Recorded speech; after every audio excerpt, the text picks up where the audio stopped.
going to start with Tupac. We're going to start with the fact that Tupac famously said, for those of you that didn't necessarily listen to rap, that we've got money for war, but we can't feed the poor.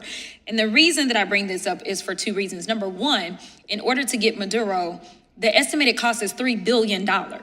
I can guarantee you that a lot of Americans would say, yes, there's a valid warrant and things like that, but for the cost of $3 billion, let's put our money somewhere else. Number one.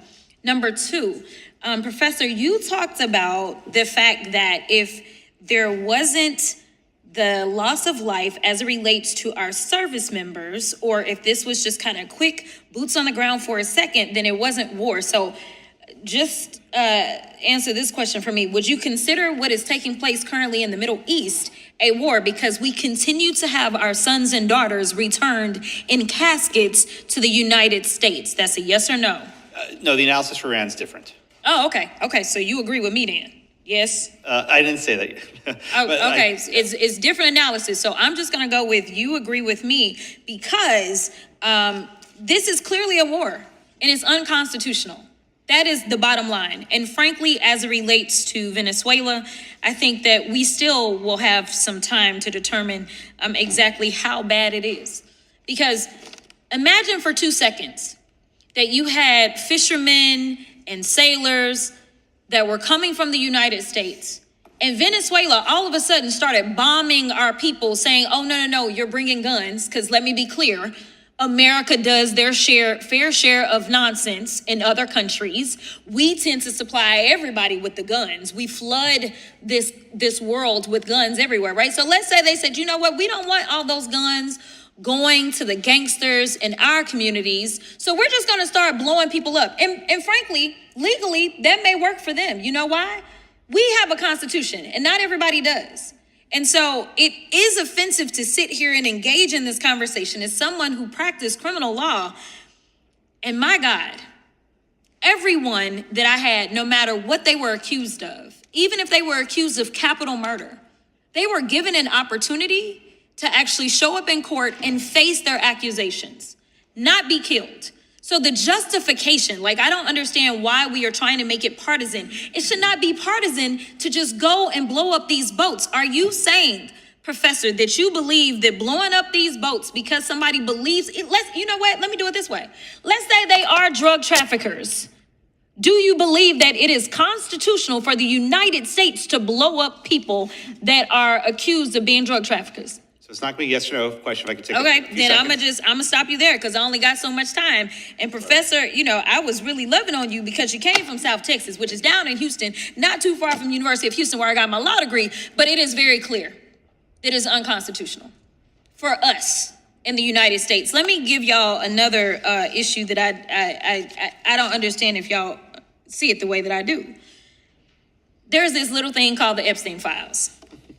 There's a lot of people that have been found liable, charged, all kinds of stuff, from Prince Andrew and Peter Mandelson, from Norwegian officials, the former prime minister, and the former ambassador, all these different people, right? Some would argue, especially since there was international trafficking that was taking place, some would argue that our president, whose name is found over and over and over and over in these files, may have engaged in, say, child trafficking, sex trafficking. They may come to that conclusion. Now, with that being the understanding, if there are other countries that believe, because they believe in actually holding people accountable, okay? So they say, you know what? There were some girls from England or wherever, because there were people from different countries, and they say, you know what, we gonna just come and we're gonna drop in on America. We're going to bomb America. We're going to kill civilians in America because, you know what, we have a warrant for his arrest. Whether it's for the child sex trafficking in the Epstein files because America doesn't want to do their job, or whether we're talking about violating international law, whether we're talking about going and just randomly killing people. I can tell you that every single one of you that is sticking up for him right now would be screaming from the rooftops. The analysis has to be the same. I am so offended that I am still paying my daggone student loans for law school, and it seems like none of it matters nowadays. Because seemingly what we do is we twist the law to justify. The analysis is the same. If you would be outraged if they came and bombed our country to go after him to arrest him, if you're listening, that I don't know. I don't know if people are doing this. But if they decided to do that because of the Epstein files or because of violating international law, you all would be against it. So we should be against it right now. Thank you. Listen, the moment I saw this headline, I already knew something wasn't hard enough. Because when you hear that Donald Trump is in panic and then you see Jasmine Crockett calmly laying things out in public, you just know there's a deeper story behind it. Let's be real for a second. We've been seeing this pattern before. Big numbers, big war talks, big money, hundreds of billions being thrown around like it's nothing. But the question nobody wants to answer is who really pays the price for all of this? Because it never really pays the price for all of this, because it's never the people at the top. It's everyday people. It communicates already struggling. And somehow, the same forces that told you everything was under control are now scrambling. And what stood out to me here is not just the $200 billion war claim, it's the fact that someone actually stepped forward and said, hold on, let's break this down in front of everybody. That kind of moment, that's rare. Because politics is usually about controlling the narrative, not exposing it. You can feel the shift when someone speaks with confidence and received. It changes the energy. It forces people to stop and actually listen. And if we are being honest, a lot of people don't like that, especially when it challenges the power. Now, whether you support Trump or not, one thing is clear. When conversation like this hit the public space, it creates tension because now people are starting to ask questions.